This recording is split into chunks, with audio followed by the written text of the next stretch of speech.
trust yourself as a writer.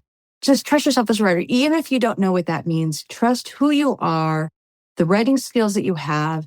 Don't feel like I can't do this because I'm coming from another genre or I've never written before or any of that. It's not a helpful thought. It's not true. Just we're writers and this is what we do. We write. So whether you write poetry, you write personal essay, you write memoir, you write novels, you write short stories, you might have preferences, but you're a writer and this is what you do. You write.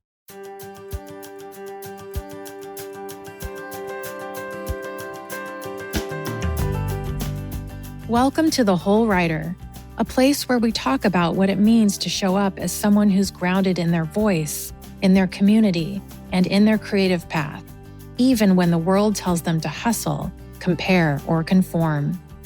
I'm Nicole Meier, a multi-published author and book coach who believes that nurturing the person behind the page is just as important as refining the words on it.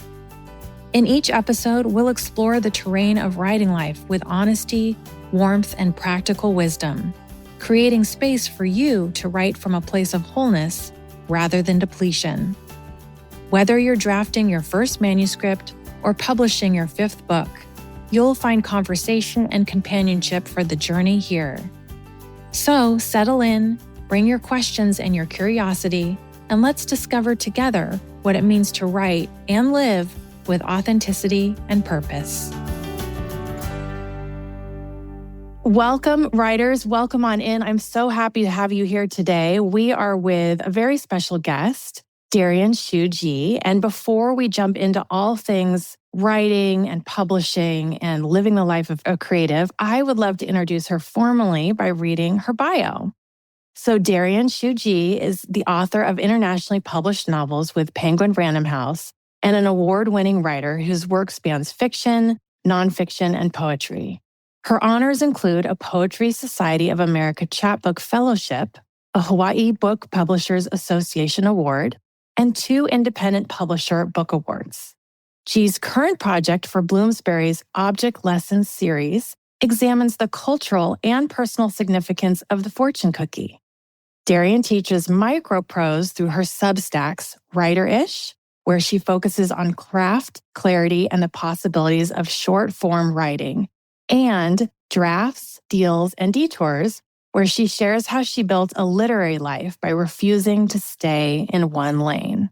Love it so much. Welcome, Darien. Thanks so much for having me here, Nicole. I'm so happy to have you here because I have been such a fan of your work and also a fan of your energy. You write in different genres, which I just adore. I love that you don't want to stay in one lane, but I also love the generosity that you offer the writing community and creative community as a whole over on Substack. So this is very fun for me. Thank you so much for saying that. You know, you sometimes wonder about these different things that you're trying and how when you put yourself out in the world and certainly on Substack, if it resonates or if it's helpful. So I really appreciate hearing that. Thank you. Yeah, of course. So for people that are just getting to know you, I would love to start at the beginning, if you will. Would you be able to share with us a little bit about your journey into writing, how themes like family, ancestry, and everyday moments became central to your work? Sure. So let's see. I'll do sort of the quick recap. So like many writers, I have been writing since 4th grade. I started telling stories at a very young age, and I knew that writing was something I wanted to do. And like many writers as well, I learned very quickly that there aren't quote unquote jobs for writers. And I knew I wasn't really a journalist. And so that wasn't an angle that I was going to be pursuing. And so I kind of put it on the back burner and then just grew up and went through life. And I was a political science major in college and had thought that I would maybe do law school. And I think there's a big push all the time for, I think, readers to be in spaces, at least it was for me, where I'm a super fast reader. So my first job out of school was with Pricewaterhouse, or now PricewaterhouseCoopers in the tax division. Was it really? Yeah, because really, well, they had the best vacation plan. That is the honest truth. And I got to travel a little bit, but mostly it was because I could read the tax code really fast. I didn't even have to really deeply understand it. Just like, again, most writers, I kind of know how to pull information out, or at least that's just something I've always enjoyed. So I was writing a little bit creatively on the side, but I finally, this is going to sound I don't know, maybe it sounds relatable or maybe it sounds strange, but I think I always felt and believed that I had a book in me. And when I say a book, I mean specifically at that time, a novel. I just didn't know if it was going to ever get published or if I'd even finish it, but I knew that was something I wanted to do at some point. And I was doing short stories. I did some plays. There was a lot of things I was experimenting with genre-wise, but I knew the novel was something that I wanted to sink into. And so I had returned from overseas. I did an overseas assignment with Pricewaterhouse for about 3 years. And I came back and I eventually left that job and I took a year off, which I don't recommend, to write the novel. And I did write the novel. I did get an agent offer. And then I freaked out and didn't sign the agent offer and put the book on the shelf and went and got a job. Oh my goodness. Yes, I know. And I think that self-sabotage was part or is part of what I deal with as a creative person. I'm much better now because I recognize the signs. I understand why I'm doing it. But at the time, the fear was bigger than the hope or the possibility of what might come to pass. And so it was almost another 10 years before I really tried again in earnest. Or maybe it was like 8 years. I have to kind of do the math of that, but it was a while. And what happened was at this point, I was now married. I had one child and we were really broke. We had burned through our savings trying to launch a business. My husband and I were each doing multiple jobs, different kinds of things. And I finally was like, you know what? I really feel like I can do this book. I know I've done it before. I knew somebody was interested before. I bet I can do it again. And I'm going to do something fun. So I wrote what, is what they used to call chick lit.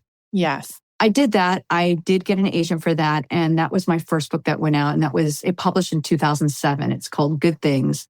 And I wrote under a pen name, Mia King, even though it was my photo on the back. And I tell people on the website what my real name is, because my husband at the time was also publishing a book with Stuart Taborian Chang with Harry Abrams. And our names are almost identical. Yes. His is Darien G and my name is Darien G. So I was like, this is whatever chick lit. I actually thought I was writing romance, but I wasn't writing romance. So I was like, oh, well, the romance writers, they write sometimes under a pseudonym. So I'll just do that. And so I kind of mashed together a name that was my daughter's name and a friend's name. And I was like, I'll do that. And I did 3 books under that imprint, Berkeley, which is with Random House. And it started my numbers started trending down. And that just means when you're selling less than your previous book, which not great. And so I also had an agent change in there and I was feeling really lost and I could feel that my current agent and I were also having a bit of a disconnect. She's really good at what she does and she's doing amazing right now, but it just at the time was not a fit. And so I was discouraged and I was sad, to be honest with you, because I thought it was over. And after a few months, I was like, well, I may as well just try again. I got nothing to lose. And so I wrote a book that got me my 3rd agent and is the book that actually was the basis for the website that became the food blog and also sold in a bunch of countries and sold at auction. And that really kind of taught me that it's never over till it's over. And quite frankly, you're always as good as your last book, meaning that even if you're trending down, you might surprise yourself. And if a book comes out and it's the right time and the right place, regardless of what your track record was, no one's going to be like, oh, we don't want this book. They're going to be like, yes, please. And so that's what that taught me, because in theory, I'd been told already I wouldn't be able to be sold again. And that's what happened with that book. So that book did well out the gate and then it flopped. It just didn't take off after that. And so there I am again, now with the big deal having flopped and my agent at that point saying, I don't know that I can sell you again. And that slump lasted a bit longer. That slump lasted, a few years. And then I was already teaching creative nonfiction. I've been teaching writing for a while, even before I was as published as I am now. And I was teaching memoir a lot. And I just pivoted unexpectedly into creative nonfiction and poetry because I wanted to tell some stories. And I thought I could do it through fiction. And it turned out that there were other forms waiting for me. So I'll kind of stop there. But that's kind of what it was. And then it opened up a whole new door and a whole new life for me in terms of my writing capacity and interests and joy. It's such an incredible story. And I'm so pleased that you're sharing the pivots, because there are so many writers today who, whether they are emerging or agented or had published one genre or another, are multi-passionate, they're multi-creative, and they're terrified of switching lanes. They're terrified of oh, I wrote under a pen name, but I want to write under my own. I wrote this genre, but I would like to come out with a wholly different genre, but my agent will not support that. So can you just unpack a little bit about maybe what your thoughts or fears were, or even your agent or publisher's thoughts and fears were of A, letting go of a pen name, B, switching genres? I mean, how did that work out for you? Obviously, we know the end product worked out, but how did it work out in the process? Well, the pen name was easy because quite honestly, I wanted to keep the pen name, which was Mia King. I wanted to keep that pen name for the new book, my fourth novel with Penguin Random House, which is called Friendship Bread, because I wanted to give it a boost. And of course, hopefully also draw some interest to my backlist and that sort of thing. But my agent at the time felt that because my numbers had been trending down and we were trying to do something new, we should use my real name, which I kind of regret only because I really like using my real name for my creative nonfiction and poetry and things like that, but it's fine. And so that's what we did. And so now both names, technically, I guess you could say, they just, I don't know. Now I'm like, great. So now I've been told twice that my numbers are trending down or I can't be sold again. And all I can say about that is, at some point as a writer, and I think as a creative and as a human, you just have to decide what you're going to listen to and what you're not going to listen to. And this doesn't mean that you're going to ignore conventional wisdom or understand what the rules are of the playing field. I feel like one thing that I've always been very good at is I've always understood the market. I've always understood the realities of being a writer. I've understood the work of being a writer, as well as the art of being a writer and the business of being a writer. That's, I think, helped me quite a bit because I've been able to be objective when I've needed to be, if I get a rejection or so on. But if you have an agent, your agent is most likely going to give you advice that they think is at that time correct. And you know what? At that time, it might be correct. At that time, they can't seem to figure out how to turn things around for you. And then you go, okay, so that's where they are. Where am I with it? And that's what I think ultimately is what happened with me. It's not that I didn't believe them, but if I believed them, it was over. And I wasn't ready for it to be over. So then it was like, okay, well, what else can I do? Brainstorming is one of my superpowers. I do it with my clients all the time. I do it for myself. I do it with my kids, do it with my husband. Finding another way, that's something that I do really well. So once you get past the disappointment and all of that sort of thing, if you get some sort of a hit with your career, then the next thing I do is be like, okay, so what can I do? What is possible? To stay really curious about things that might really surprise you. I didn't know that I was going to have a food blog, for example. I will tell you honestly, it was a lot of work. I would have never voluntarily gotten into that, doing the food blog, but I did learn a lot. It was monetized, so it helped pay some bills. I learned also more about writing short and how to connect with a readership that may or may not really know you beyond a certain sort of the world. And it taught me a lot of things. That all being said, you get to a point where you say, okay, what do I need more of? What do I need less of? And what's working for me and what's not working for me anymore? There's that quote, what got you here won't get you there. And I think with writers, that is the case. We would love it to be like the old days. I mean, now it's the old days where you had an agent for life, you had an editor for life, you met for lunch, they took you out to whatever, the 3-martini dinner, 3-martini lunch, whatever that is. And they were really a partner with you all the way through. And I do have friends who have agents who have that kind of a relationship. But I know more people and have friends who don't have that kind of a relationship, who have had more than one agent. And sometimes it just runs its course. Sometimes the relationship with the book is the thing that binds you. It's not really your long-term career. It really depends on the agent and the agency. At the end of the day, however, this is your life, your career, your writing, and you need to decide what you're going to do or not do. So if you have gone through the slush pile, which I have now several times, and you are used to sending out and getting rejections, I wouldn't say that you build up a thicker skin, but I think you just start to really understand this is just how it goes. This is part of the process. And then, then you look for ways to position yourself in, I think, a better way, meaning that if everyone's doing this, what maybe can I do that might be a little bit different? That's not disrespectful or annoying, right? To an agent. Don't send them a singing telegram or whatever. I guess if you're really funny, you could do that. I would just be annoying if I did that. But you just kind of think, what else can I do? How else do I need to distinguish myself? Query letters. It's really hard when everybody else is writing a really good query letter. So it's like, and they all are. Yes. Yeah. So anyways, in a nutshell, I really feel like you need to be listening to who you are as a writer. And that's what I tell my clients and my writers all the time. It's actually your most important job is two things. One, it's to pay attention, not only to the world around you, but to yourself. How are you feeling? What is your response to what's going on? You don't have to always write about it, or if you write about it, you don't always have to share it, but you need to know. And a lot of writers actually don't know. When I say, why do you want to get published? Well, I think it'd be great to have a book out, but why? Well, I always thought I could be a writer. Well, why? And you want to peel back that onion until you have that clarity for yourself. Why am I doing this? Because once you have that clarity, you can make decisions and pivots that are in alignment with that. Otherwise, we are throwing things to the wall to see what sticks. We're trying this, we're trying that. We're listening to this person, listening to that person.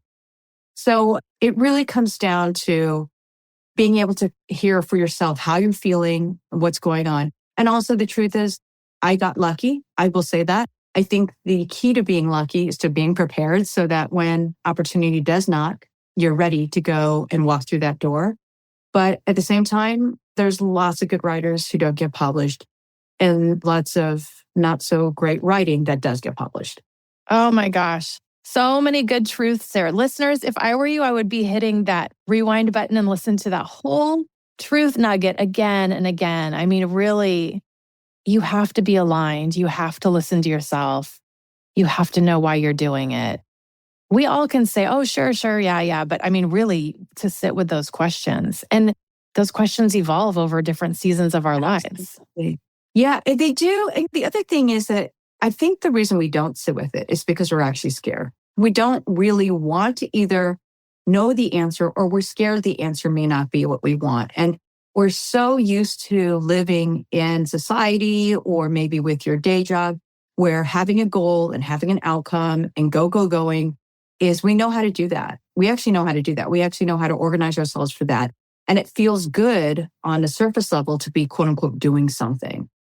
But I think one of the reasons that we are called to be writers is because we've always had that draw to understand the way the world works, the way relationships work, the way we move through the world. And you do have to slow down in order to understand that. And you do have to slow down to really make sure you're where you want to be and revisit that every now and then. Oh, well said. And a beautiful transition to what I wanted to ask you about next. So talking about slowing down, you've taken detours, right? You've had long stretches of not writing at all.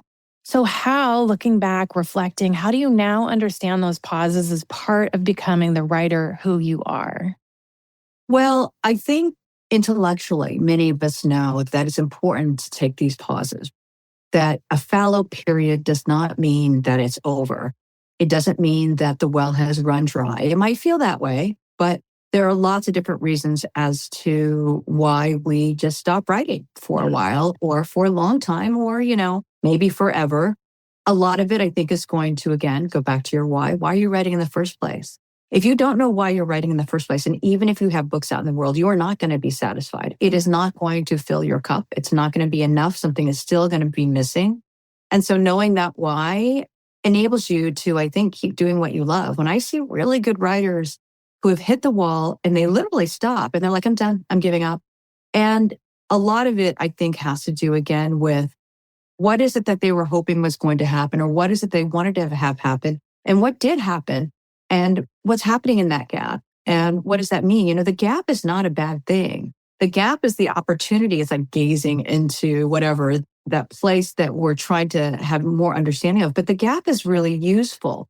And it is hard to see it when you're in it. When you are taking a detour, especially if it's not by choice, if you say, I'm going to do this, and then you're doing it, that's one thing.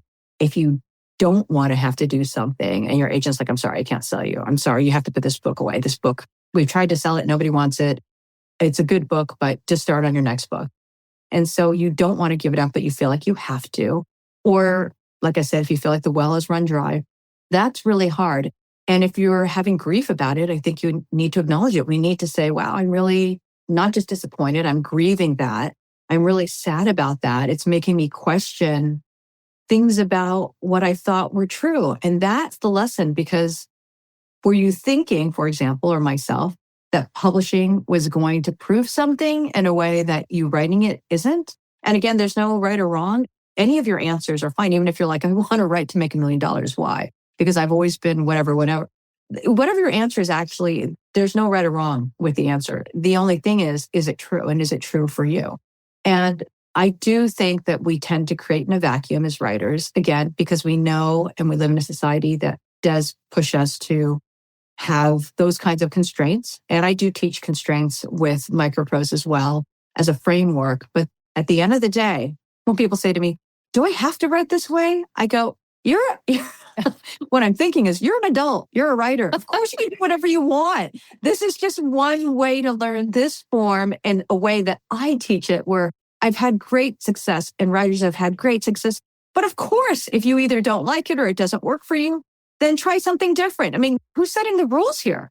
I mean, really, even publishing, who's setting the rules here? So I always find it funny, because it's almost like we forget our agency as writers and creatives. And so that's just kind of what I would say, is that when you have those long stretches of not writing at all, hindsight is 2020. You can always be like, well, of course that was really wonderful, and I needed that time off. And I was still creating as I was walking through my life and with my family. And I believe we write because we're in the world. Whenever people say, I mentioned before, I took a year off to write a novel, which I do not recommend. I really feel like we are better writers when we are active in the world and participating in the world, not just observing it. And so if you have a long stretch of not writing, do not beat yourself up. Just be like, I guess I need a long stretch of not writing. I guess something is trying to happen here for me. And if I don't understand what it is, I'm just going to trust that I'll figure it out later. And even if I don't, I'm just going to be in this moment now. I think being present is really hard for some writers. It isn't for others. It is for me. And that's why I think sometimes those stretches happen. And sometimes we need that recalibration. And sometimes we need that really hard stop if we've been going, not just as writers, but in our lives. Amen. Okay, you mentioned microprose, which I'm thrilled that you brought that up, because this is sort of what you're known for, especially in your Substack, right? So you focus on microprose, you talk about everyday moments, which makes me so happy, because that is being present. And I would love to know how your working small prose, microprose helps writers pay better attention to their lives and their stories. This is something that doesn't get talked about enough. Yeah. And again, there are lots of different ways. There are lots of different ways to pay attention to your life as a writer. There are lots of different kinds of maybe writing exercises or practices that you could integrate into your writing life that could accomplish something similar. But I do think writing micro and learning the form, and certainly the way, I didn't invent short prose. It's obviously been out there for a long time. Flash is the one that people are most familiar with, which is anywhere from 750 to 1250 words max. But for me, microprose, which I define as 300 words or less, and I tend to be speaking mostly in the creative nonfiction, sort of personal essay space. But of course, you could use it for fiction. I did without realizing I was doing it. But what I love about it is that you can actually do several things with it. One is that you can get good really fast with microprose in terms of a practice and the craft, because it is a smaller form. If I had to teach someone how to get really good at writing memoir, especially a full-length memoir or a full-length novel, it might happen, and honestly, it also might not happen. It's a lot of work to write a novel well. And if someone kind of doesn't know where to begin, they have desire, but they don't really know, it's hard. Not impossible, it is really, really hard. With microprose, however, I can give people tools, and if they practice and write regularly, they will get good. It just happens. And the other thing that I love about it is that we can do a lot of close readings of existing short prose pieces that are out in the world, like I call it out in the wild. If I said, yeah, you want to learn how to write a novel, read these 50 novels. I mean, Right. And even then, quite frankly, it's not always enough. But I can easily say, read these 5, 10, 15, 20 microprose pieces, and you could have them done, honestly, in a couple of hours. I would encourage, of course, a slower read, but you can take apart a single piece and be like, what did the writer do here? It's hard to do that for a novel. I've done it for novels. I know people who've done it as well. It's just not a fast process. It's a very slow process. But with micro, you can look at a piece and be like, what's happening? What did the author, the narrator, the speaker do in the first line, the last line? Where am I anchored in time? What's the emotional tone of this piece? How do I feel when it's done? We can make an evaluation and understand it and understand the architecture of a piece so much faster. So from a structural and craft point, I think that's what makes me really excited about it when people are trying to do micro and they're new to the form. And it's also very kind for readers because readers can read one of your pieces. You're not giving them a 40,000, 50,000, 85,000, 110,000 word manuscript and be like, tell me what you think, right? Yeah. You're giving them 300 words or less and it's done. It's a complete piece in and of itself. And this, by the way, doesn't mean that you can't take the piece and make it into something else as well. It's more of an and rather than an or. So people are like, well, if I write this story as micro, I can't do it as a longer essay later. And I'm like, why not? And they're like, because I already told this story. And I'm like, there are so many ways that you could do this story. This is not just you expanding it from 300 words to 750 or 5,000 words. This is you saying, what is it that I feel like I haven't said in 300 words that I want to say in more space? And it may be a completely different approach. But my thing is, try 300 words. Learn the constraints that I teach, which is 3 constraints of time, word count, and intention. The intention is a really big part. And then commit to a short practice. I tell people to do 10 minutes a day. That is it, but not 8 minutes. Even if you feel like you're done, you really honor the full time. And it just sets up some new parameters with how you appreciate and honor what you write, how you show up, that you can dip into your life very deliberately and be like, okay, this is what I'm noticing. This is what I want to write about. It's great for people who have family stories or memoirs and don't know where to begin. It's a wonderful starting point. Oh, I'm so into this concept. And I think that it's so much more accessible, which is so funny that I'm saying that, right? Because my day job is doing developmental edits for 300 to 600 page books sometimes. But Sure. I think this is so accessible and it's so important for people who, A, yes, are learning their writing voice, but also B, writing a different genre than they've ever written before. You know, let's say I'm a fiction writer and I want to write narrative nonfiction. This would be the place that I would start.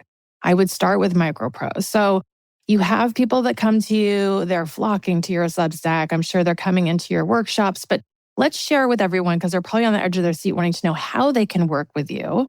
Let's share about how people can work with you and learn from you. Well, the easiest way, and to see how you feel about me and how you feel about microprose, is to subscribe to my Substack. I have 3 tiers. There's a free subscriber tier, which I try to give out as much as possible. I do weekly 10-minute writing sessions on Substack. Those are free for everyone, the live. But the replays and all the bonus content, access to me is for paid. The paid subscribers also get access to a writing workshop. I usually have a couple going on at any given time, either on Substack, sometimes off of Substack. We have a monthly co-writing session. There's just lots of ways where you can decide how you want to show up and learn and grow with the practice of microprose. And then I have a top tier, which is access to all the archives because you can never write the same prompt twice. So I always encourage people when they go, I don't know what to write about. I'm like, look at the prompt you wrote this week and write it again. You won't write the same thing. And then also that gives people a one-on-one consult with me, the highest tier, or they can just do a one-on-one consult with me. I also teach occasionally at UCLA Extension, and I do personal essay over there as well as micro prose, micro memoir, writing about the family, things like that. And I teach in a lot of different places, but everything starts at the Substack. I love all of this. Now, there's going to be someone listening right now who says, I'm so afraid of sharing my work. I've never done microprose. What advice would you have for them? You don't have to share your work. You don't have to share your work, but you have to write. Writing is the first thing that we do, and you write for yourself first. If you get to a point where you're like, I think I would benefit from having feedback, or even if you don't want feedback, but you want practice, maybe reading your piece aloud and having people just witness it and hear it, there's a huge value to that too, but you don't have to do it. And I understand the fear and I understand the hesitation. And all I can say is, that's okay. That's okay. Start where you are, But the most important thing is to write the story down. And I know a lot of people are even scared to write the story down, even if they're not planning on sharing it, because they just don't know where it's going to go. And I will say this, which is that the fear of writing is actually always greater than what ends up on the page. You will most likely have a tremendous amount of relief when you're done. But here's the other great thing. If you're doing microprose, your first draft is only 10 minutes. And actually, the way I teach revision, we do 2 very deep revision passes in my revision workshops. And those are also only 10 minutes each. And it's a leapfrog approach in terms of really getting to the heart of what it is you want to say. So I would say 2 things. One, well, I've said a lot of things already. One is that to really trust yourself as a writer. Just trust yourself as a writer. Even if you don't know what that means, trust who you are, the writing skills that you have. Don't feel like I can't do this because I'm coming from another genre, or I've never written before, or any of that. It's not a helpful thought. It's not true. Just we're writers, and this is what we do. We write. So whether you write poetry, you write personal essay, you write memoir, you write novels, you write short stories, you might have preferences, but you're a writer, and this is what you do. You write. So that's the first thing, is just to really just trust yourself as a writer. And the second thing is to just try, period. Just try, have fun with it. I don't want to stress anyone out. I'm never going to drag anyone into becoming a writer or having a regular practice or doing a prompt with me. If it's not the right time for you, then it's okay. It's not the right time for you. There's seasons for all of this, for whatever reason, however conscious we are or are not about where we are, but you can feel how you're feeling. If you recognize, though, that what you're feeling is fear and you're still deeply curious, lean towards the curiosity. Let yourself hang out in that space. Okay, you know what? I don't know what's going to happen here, but Darien's only asking me to show up for 10 minutes. I'm going to do it. And that's it. And you know what? After 10 minutes, you're done. And if you hate it, you never have to do it again. Most likely you'll be like, wow, that wasn't so bad. In many cases, you'll be like, wow, that was actually pretty good. And wow, I really like what I wrote. And wow, how can I do this again? So yeah, just stay open. It's okay if you're scared. If you're feeling curious, though, lean into that and just try one little step. And you can reach out to me on Substack. I love giving gentle and not so gentle nudges. Oh, this was such a beautiful and valuable conversation. I'm so happy that you're there for writers and also for readers. So let's end this by sharing the website or the Substack actual address so people can find you. And I, of course, will share this in the show notes as well. So the first one is Writer-ish, WRITERISH, because they don't let you have hyphens on Substack. And that's at Substack. You can find me there. My second Substack, which is launching in January, is Draft Deals and Detours. And that's exactly Draft Deals Detours is the handle or what that is. So you can find me there, or you can just type in Darien Hsu and you'll see me because I'm kind of a little bit all over the place over there. So just come find me, follow if you'd like, subscribe if it feels like a fit. And I hope I get to see you in a future live writing session or writing workshop or any of the zillions of things I'm doing on Substack right now. Wonderful. Thank you so much, Darien. And thank you, listeners. We will see you next time on The Whole Writer.